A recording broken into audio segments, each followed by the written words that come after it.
Flight, thanks. We will have more on Mitt Romney in just a moment. In the meantime, last night, Donald Trump, big story, sweeping all the states except for Texas, Alaska, Oklahoma, which went to Ted Cruz, and then, of course, Minnesota, which went to Marco Rubio. On the Democratic side, Bernie Sanders taking Colorado, Oklahoma, Minnesota, and his home state of Vermont, with Clinton notching major victories in every other state. Today, Senator Marco Rubio voting in his home state of Florida this morning before heading to a rally in Michigan. Ohio Governor John Kasich holding a town hall meeting at the University of Michigan. And Senator Ted Cruz hitting a barbecue shop in Kansas. Hillary Clinton heading to a rally shortly just a few blocks from here, right here in New York City. So it's time to bring in Leslie Marshall, syndicated radio talk show host and a Fox News contributor. And Gianno, I hope I said that right, Gianno. Did I? Caldwell? Gianno, yes, you are. That's fantastic. Correct. Principal and founder of Caldwell Strategic Consulting. He's also a former Republican County Director of African American Outreach in the state of Illinois. Great to have the both of you today. So here's what I wanted to start on. I wanted to start on something that Donald Trump said last night during his victory press conference, where it really caught my attention because he said, look, I really am going to go out there as a GOPer, and I'm going to go for the African-American vote. Let's listen to it. We're going to do great with the African Americans. And you see that in the polls, where I had one poll where I'm 25%. And one of the commentators, who I think is standing right in the back of the room in the corner, said, you know, if Donald Trump gets 25% of the African American vote, this election is over. You watch. And the reason I'm getting that, and I'm going to do great with the Hispanics, I'm going to do great with virtually every group. The reason is I'm going to bring jobs back. So, Gianno, do you agree with that? Will Donald Trump do better than maybe anyone else on the GOP side as far as getting the African-American vote? Well, first, let me clear up some confusion, because there seemed to be some confusion in terms of Donald Trump. Donald Trump is not racist. He has black friends. He's in good shape. Now, in terms of poll numbers, yes, the numbers that he quoted, some have disputed those. The Washington Post had him at 24% in a poll referencing a CNN poll. There's been other polls that have talked about him being in the 20-something percentile. Additionally, when it comes to policy and rhetoric, a number of African Americans happen to agree with him on some of his rhetoric, specifically immigration being one of those things. Okay. So, you know, at the same time that it looks like he's feeling positive about that, there's a new super PAC that's really hitting him hard, Leslie, on racial issues. Watch this.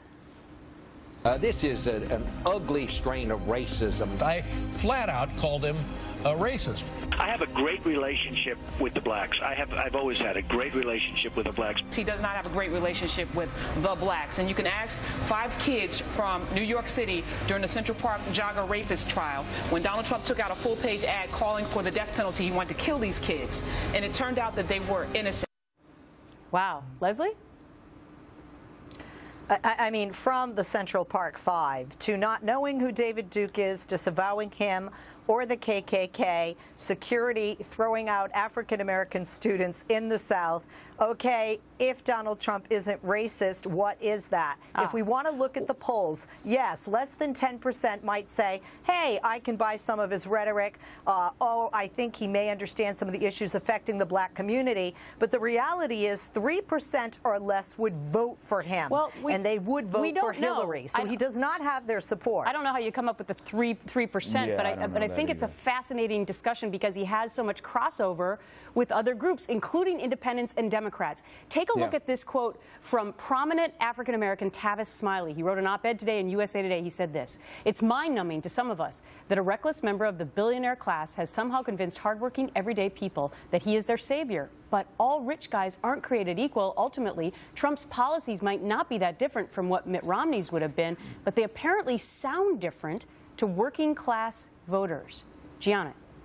Gretchen, you're absolutely correct about that. Now, what I will say is, when we look at rhetoric and policy positions, we also must look at Hillary Clinton's. We must think about the things in which she said, calling African-American super predators. We must think about some of the things that Bill Clinton said when he talked about President Obama in 2008, only being qualified to get his coffee 3 years previously. So if Donald Trump, being a guy who's an expert at social media, somebody who knows how to ram a message through and get the media to play it, once we look at those past things that have been said, we will know then that Hillary Clinton can't be trusted by the black community. Okay. One last point here. One last point. When it comes to Hillary Clinton and her positions, she's lost the black community's support. And the polls are reflecting that as we move past South Carolina. Okay, she had a huge night last night, though. I want to move on to this, Leslie, because I got to get your take on this. Last night, Marco Rubio blamed John Kasich and other candidates for his loss in Virginia. A lot of mainstream Republicans reportedly agree with him. Take a look at this. Trump in first, but Rubio close second. So basically, if you added just half of Kasich's results in Virginia, Rubio would have won that state. So here's the big question. Is the GOP establishment going to eventually force Kasich out of the race? Leslie. Quite frankly, Gretchen, if they do, it's too little, too late, and honestly, this should have been done before. I have said there should have been a come-to-Jesus talk among the Republicans if they truly wanted not to have Trump as the Republican nominee, to sit down and to say, okay, Ted, John, Ben, get out of the race. Let's back Rubio. Poll after poll show that he has the best shot of winning in a national election over Hillary Clinton. Okay. So I, as a Democrat, I'm happy he probably won't be the nominee. But honestly, I think he was their guy, and I think they lost their chance, and I agree with them. It's fascinating because another GOP insider said that there may be a deal between Kasich and Trump going on here, and that's why he's staying in the race. Who knows? It's exciting every day. Leslie, I doubt that Gianno, very seriously. great to see you. Thank you. Thank you. Hillary.